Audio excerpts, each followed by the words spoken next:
Monster Wife. South Park's Mockery. Harry and Meghan's hypocritical behavior full of lies.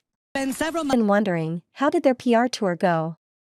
How did the spare autobiography help Harry's approval rating? How did the Netflix documentary do for them?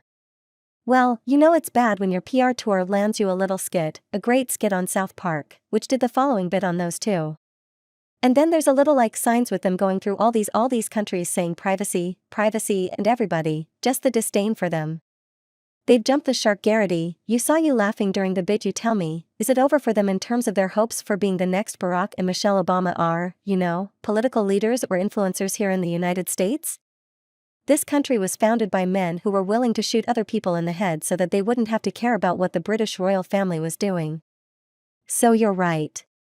We don't talk about the British royals very much on the editors or write about them. I do see them as roughly akin to the 1980s game war games because they desperately want attention that even if you denounce them, you're giving them the attention that they want. So much like that to talk about nuclear war. The only way to win is not to play. So I try not to think about it as much as possible. I am pleased to see that more and more of the public, not just here but apparently around the world, is coming around to my position. I feel this is a pronouncement MBD that they have jumped the shark.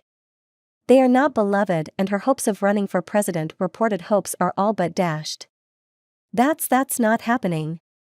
When South Park turns on you, there's no recovery.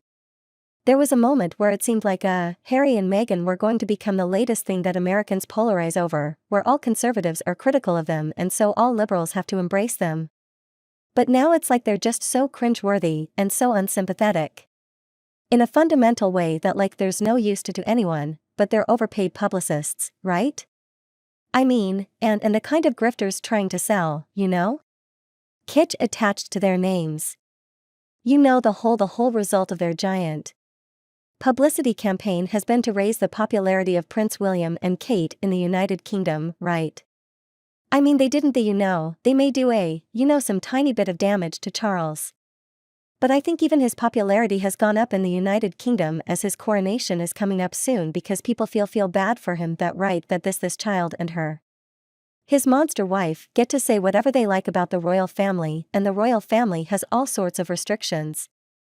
Formal and informal about how much they can fire back and defend themselves.